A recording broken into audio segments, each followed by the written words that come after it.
Thanks so much for joining me for my top powders and palettes of 2023. Before I select one in each category for my favorites of the year, I'm going down each category and picking my top 5. So we've got 5 powders and 5 palettes. Let's start with this one because I know you could probably predict which one this is. It's the powder by Chantecaille. It's their Perfect Blur powder, and this is one of my most frequently repurchased products ever. I actually hit pan on these, and that is a rare thing on this channel. I try out so much makeup. It is rare that I hit pan because I use this every day. It does the loveliest job of perfecting the appearance of the texture of the skin.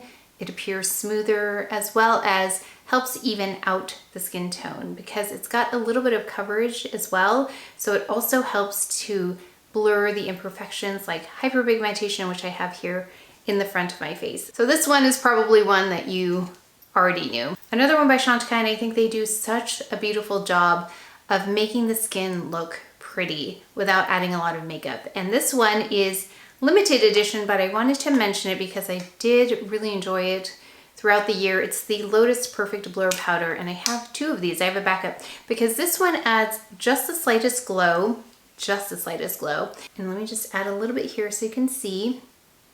So it brings about that bone structure. So when I add additional glow, instead of something with a lot of sparkly bits in it, a lot of reflective particles, I go for something like this. It's a little bit more muted, but it still reflects the light. And that's what I love about Chantecaille products, is that they do things that make the skin look prettier. And they typically don't create things that are going to emphasize texture, emphasize any fine lines. They really strive to make the skin look as beautiful as possible, from their skincare to their makeup.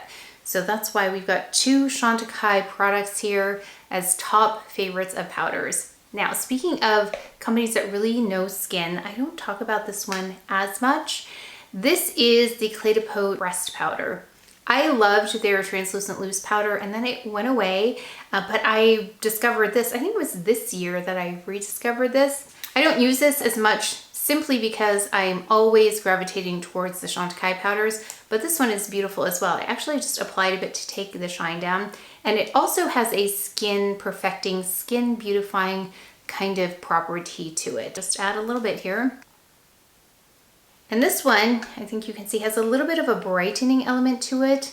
I think because of the tone. So it looks, I'm looking here, it looks like it's white on camera, but there's a slight warm pinkiness to it. But it does have a really lovely appearance on the skin, a skin perfecting kind of powder. This brand is new to me as of this year. I'd seen their products, but I hadn't tried anything, and now I've had a chance to try quite a bit from them.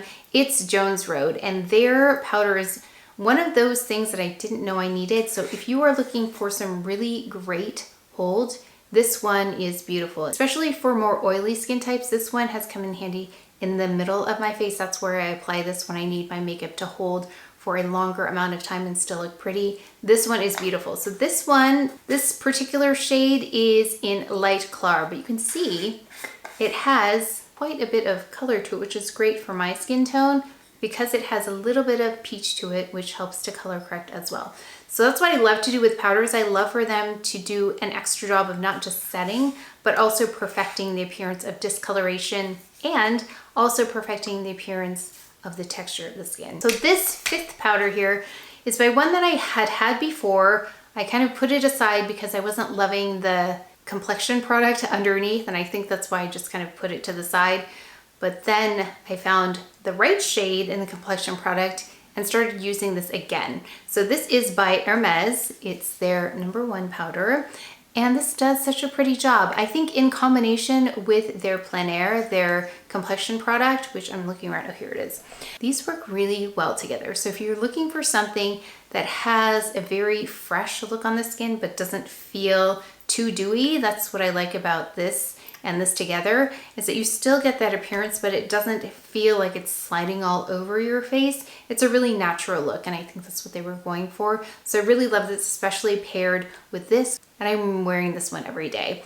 So I wanted to mention the HERMES is something that's a rediscovery for me, and I rediscover it more towards the end of the year. But powders in general are so powerful because they can do so many things. They can be put on the face without foundation. I love using concealers and then powders to perfect. I think powder is one of those things that when done really well, you cannot detect, but when done poorly, you can really see it. So I feel like if you don't notice the powder and it's doing its job, it's a really good powder. Okay, on to palettes. Now, there have been some lovely, lovely next generation palettes that I've discovered this year. You probably already know which ones they are, but let's start with one that has been a favorite for years. And this one I'm sure you can figure out. It's by Chanel, and this is Tisse Rivoli. I still love this one. I know I put it up against the Clé de Peau in 03, and they are virtually the same appearance. There are some slight differences, but in general, this palette still is a very, very pretty one. I love the tones in here. They are cooler. There's a little bit of a purple gray tone in here, but it is one of those palettes that every time you use it, it looks stunning. So this is a go-to, still is a go-to for me in a more traditional eyeshadow formula. I love this one. I think you can't go wrong. It is the one that if you have not tried any Chanel palettes, this would be the first one that I would direct you towards because it's not matte and it's not super shimmery either. It has a nice satin finish about it. You can do one and dones with this as well. So this has a lot of variations, really versatile. You can make this a smoky evening eye. You can make it a daytime eye. So I still love the Chanel Tisse Rivoli. Okay, so I kind of gave away what the next one was. It's by Clé de Peau. And this one is 03. This is the one that I put up against Tisse Rivoli. And this one, to me, exceeded it. Now, I know there are some ingredients in here that some people were commenting on that they didn't get along with, and so Tisse Rivoli is a really great alternative. But I have this on right now in combination with actually a couple other palettes. But I started off with 03, and what makes this really wonderful is there is a primer in here because I couldn't actually find my primer this morning, so that's one of the reasons I pulled for this. There is a primer in there. These have the most lovely, delicate glow to them. In fact, I had gone to a content creator event and I noticed one other content creator who I won't name, but you all know who this person is. I said, "Are you wearing Clé de Peau? Because it looks like it." I can tell the difference between the Clé de Peau shadows and previous or other shadows because there is such a delicate glow to these that is very specific to the Clé de Peau formula. And she was wearing number 4, so that makes me want to pick up number 4. But I was wearing Clé de Peau number 3, she was wearing Clé de Peau number 4. So when I really want to look my best, I will be pulling for Clé de Peau 03. But I also love number 1. Oh, I also love that they're refillable. So I also love number 1. I have a bit of number 1 here in the crease. I took this to intensify the crease a bit. This has the same type of beautiful finish that the number 3 has as well. So you can see them next to each other. They're just a bit more brown in number 1, Sand Dune, and they're a little bit more purple in number 3.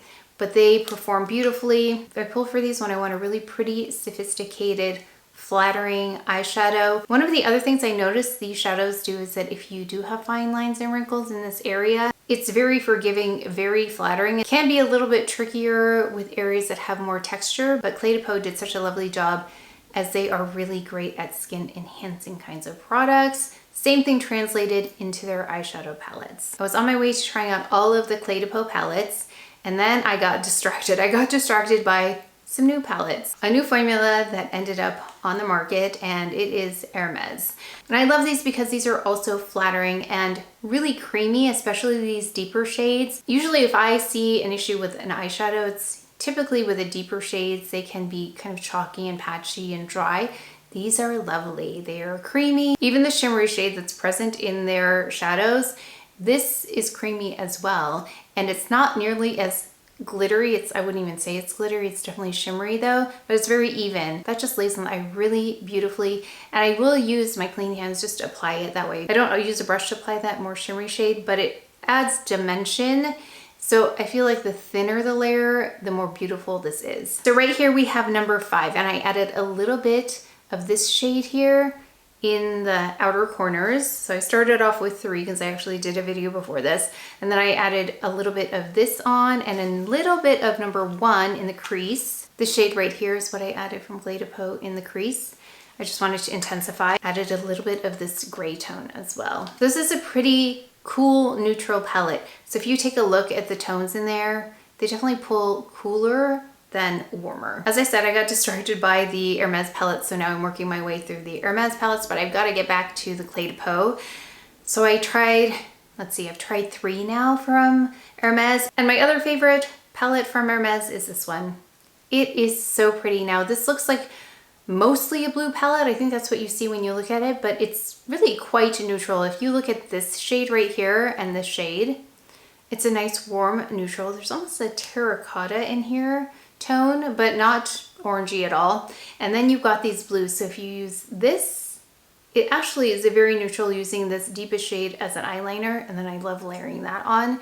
So it depends on how you use this, but it's, to me, a neutral palette with some blue accents. I love to use it that way. But I am really enjoying these Hermes palettes. I love that they have beautiful colors. I think they should come out with a purple one, is what I think they should come out with next. They have some other ones that I haven't yet tried, but between the Clé de Peau and the Hermes palettes, I'm really impressed with them enough that I would like to work my way through both of the lines and see what all of the eyeshadows are about. But so far, the ones that I've tried from both lines are consistent with each palette. But let me know what you've been loving for powders and for eyeshadows. I think the technology in both of these products is improving. And what I find is they are very skin flattering products, both the powders and the shadows, especially if you have texture in those areas. I'm finding these new products are really flattering. So let me know which ones your favorites are. But that is it for today's video. So please take care of each other, stay well if you enjoyed this video. If you learned something, please give it a thumbs up, subscribe, and I will see you next time.